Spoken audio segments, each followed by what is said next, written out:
Hello and welcome to a new video, Tarot with Sahar.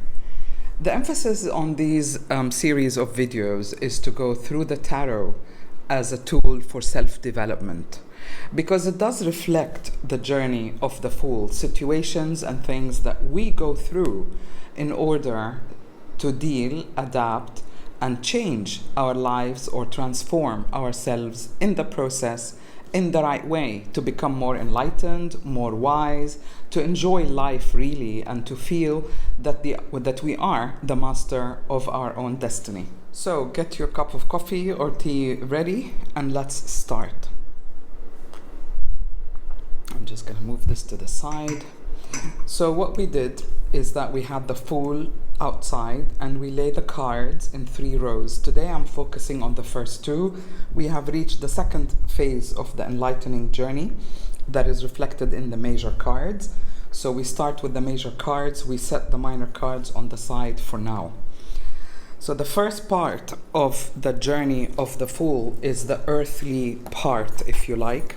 It is the part where he's nurtured in order to grow. I call that in my book, Tarot for Self-Transformation, I call it the formation of the Fool, or the making of the Fool. The second phase of the journey is the inner alchemy. It is the inner alchemy because it is the inner work, the work that needs to be done on the inside, the invisible work, the spiritual work, the energetic work to prepare. So first we have the physical, then we have the inner work, which is where self-transformation and self-development resides. What we have come to know about justice is that we number it as card number 8 because it's the number of justice, it's the number of karma, and that we require a balanced mind to make a decision. Decision choices are important, and that's why we have the balance. Any choice you make is reflected in consequences. And the reason that they're so important, these decisions, is because they create change, whether good or bad. By making a decision, however small, on daily basis, or the big decisions, it does have consequences. And that's why we need to decide. It is about making choices, realizing that they have consequences. The Hermit stands for, if you like, the spiritual mentor. This is how I remember them. So we have earthly guidance and then we have the spiritual guidance. This is on a higher level, if you like, or a deeper level than the Hierophant. The Hierophant is knowledge that is available. The High Priestess is knowledge that is hidden. But here, after a period of time, the Fool can become the Hermit. So by gaining that knowledge at some stage later in life, he can guide others through his own experiences and knowledge that is gained along the journey. However, when the Fool encounters the Hermit, he learns that it is necessary to have a period of reflection. So you can tell from the Hermit that he's not concerned with worldly robes. So it's not a very decorative card. And the color gray here implies the neutrality or more attention on the spiritual aspect, the inner aspect. So it's not about appearances. Remember that the details in the cards are important because they are associated with the meaning of the card.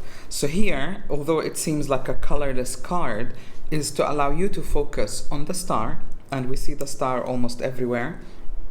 In the tarot, in the Empress, in the Chariot, and so on. So that's the light, that's the guiding light. And he is rather withdrawn. His robes are neutral, gray. He's probably in a distant land because of the eyes. Notice the leg, that he is standing on the knowledge that he knows or that he's offering. And then he carries the light, meaning I'm here if you need me. So it's not about showing it off. But when you see it in a spread or when you see it at this part of the journey, it is about the need to withdraw in order to reflect inwardly. So after you make a decision, you kind of need to think about it. What was that decision about? How does it affect my life? I detail this in my book. We kind of go through the levels step by step and what does each card stand for. Now, after this period of reflection, we have the Wheel of Fortune. The Wheel of Fortune, that's a tongue twister. The Wheel of Fortune is about changes. They're hidden changes or unexpected changes, showing how flexible life is and transient. So if you're in a bad period, it's going to be better. If you are in a good period, be careful because nothing really lasts. So this teaches us resilience, adaptability, the need to be constantly aware because there is a turning point of some sort around the corner. So this is one of the first cards of transformation, if you like, but I'm going to call it change because for me, there's a huge difference between change and total transformation. So the Fool is getting ready for the bigger changes in his life, and the Wheel of Fortune is the first card that teaches him, although we have periods of stability, we also have periods of changes. So the Fool must be ready to accept those changes and adapt. I'm going to read you an extract from my book where I talk about the Wheel of Fortune. His period of solitude and reflection quickly changes to a time of moving forward and further development. Next, the Fool encounters his female spiritual mentor, the Strength card. The Fool now learns how to discipline and control his inner desires. This is symbolized by the Strength card. The Strength gently taming the lion, who stands for masculine drive. The lesson here is gentleness, controlling instinctive desire, is the source of real strength and power. It requires the Fool to integrate his own individuality with endurance and self-control. Now, the Fool's inner and outer resources are in balance. Remember the first phase of his transformation, the making of the hero? He had all sorts of guidance, building up skills, learning from conflict, working with other people. This phase is really alchemical, transforming him for even bigger changes. So he has to learn that decisions have consequences, he has to reflect, and nothing ever lasts. Life is a series of changes. By controlling our instincts, desires, we can have mastery or command. So this is a beautiful card for me. You can overcome any obstacle by taming your own ego, if you like. And then we withdraw again. This withdrawal, the Hangman, is very different from the Hermit. The Hangman is really hanging upside down, meaning it requires the need to see life in a different perspective. What he learns from the Hangman is that in order for the Wheel of Fortune to turn in his favor, he must voluntarily give up the old ways of thinking and doing. So the Hangman is about sacrifice, but the sacrifice here is sacrificing the old for the new. And it's confirmed by the Death card, which most people fear. But for me, the Death card is death of the past, birth of the new. Meaning, there is no turning back. Excuse me. There is no turning back. You are definitely going through a transformation, up-leveling, if you like, downloading an upgrade, and you can no longer continue in the old way. So as we grow older and mature, we experience life, we gain wisdom, we become more enlightened, we learn that things have equals, or every action has an opposite and equal reaction, and this is why we create change through the decisions that we make. But there comes a point when we have to leave all of that behind and learn how to deal and adapt to life by gaining a new perspective. If you think about it, you can't really learn something new unless you let go of something old. So if everything is yin and yang, everything is content and container, in order to put something new in that container, which is you, your mind, you have to let go of something old, which is the old way of doing things or what no longer works for you. So it's kind of like having, I don't know, a garage in your house. You can't put any more stuff unless you declutter, get rid of something old that you no longer need. It's just stuff sitting there, blocking the way. And the minute you release that, the minute you get enlightenment, because you've sacrificed the old. By making a conscious decision of letting go of the past, you gain the ability to have a new perspective. So this requires us, the hangman, to surrender the old ways of doing things. Remember that. So it's a period of waiting, suspension. It's not just to do with time, really, because intention can control timing. So when you see it in a spread, it's about you can't rush this. You need to take time out to reflect, to make conscious choices of sacrificing the old in order to enter this new phase, or this new phase of transformation where you will be up-leveled. In a way, we are surrendering our ego, our attachment to anything childish, foolish, if you will. So it also denotes maturity, wisdom, the preparation for more profound changes so that we can gain our balance always. And this adaptability to change is what creates resilience. Remember that justice is about sticking to facts rather than emotions. And then we have the strength card confirming or asserting that we need to control our inner instincts, primal instincts, if we are to gain self-mastery. And then the hangman pushes us to take time out, maybe to be alone, to reflect on the inside, to sacrifice the old so that we can gain the new. And then the death card comes and says, hey, this is a huge change. You're now entering a new cycle. It is really about the death of the past self. And this is where the inner alchemy is. In order to transform, the old self has to go and the new self will be born. So the death is about death of the old, birth of the new.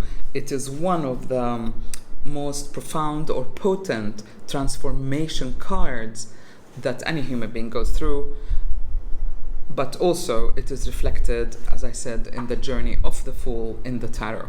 So we might go through major changes, like literally, physically, the death of partners, loved ones, the death of the old home where we used to live, the old country where we used to live. Death is like really the end. It cannot be avoided. It could come up in a change of home where you are really attached to where you grew up, for example, but now you have to change. So there is no escaping it. It means it's a transformation that we really have to go through. In other words, there is no turning back. Why? Because there is a new beginning. I'm not going to go into the Temperance card. I love this card. We'll start with that next time. I just wanted to show you that something is building up, and the culmination of all the choices, the decisions that we make, if we're not aware, then the wheel of fortune could turn either way, in which case whatever is not right will force us, life will force us for a period of suspension where seemingly nothing is happening, because we're being prepared for the transformation that we're trying to escape from. So some things may seem unavoidable, but it could turn out to your benefit, because now you're moving up to balance whatever is out of balance in your life. So if you're paying too much attention to work, you need to balance that. If you're paying too much attention to earthly possessions, riches, etc., the Temperance will call you to find your balance. So what I want you to notice so far in the journey is the duality, or the nature of everything has an equal and opposite side, and this is what creates the balance. And it's not a static world, so there's always changes. The balance is always what's the word I'm looking for, up and down.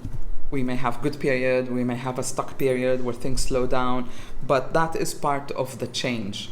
So this kind of movement is really propelling us for change. Now, are the changes going to be good or bad? Well, it depends how you view things. If you take a period to reflect, if you control your temper, you control your instincts, you seek advice, you reflect, you take time out to kind of audit your life to see what it is that you need, what is it that you need to let go of, then you're really undergoing a process of transformation. But the angel here tells us that balance, avoiding extremes. I'm not opposed to extremes really, because sometimes you need like a pendulum to go to one extreme in order to come back and find your balance point. But this is what the Temperance card is about, kind of gracefully dealing with life so that you don't over exaggerate the emotions, or not just the emotions, but everything, the ego, the going after power, the hunger. It's really about finding the balance between having one foot in the spiritual world, intuitive world, being in touch with your inner world, and then one foot, like literally, in life. And this aspect of finding balance is highlighted in every phase, almost every card of the tarot. So it is about finding the balance, and to find the balance, as if you're walking a tightrope, is really about self-mastery of mind, of emotions, of ego and desires. And that is the alchemical journey that we all have to go through, which is reflected in the tarot through the journey of the Fool. I'll see you next time. Remember to practice. Have a wonderful week, and I'll see you soon.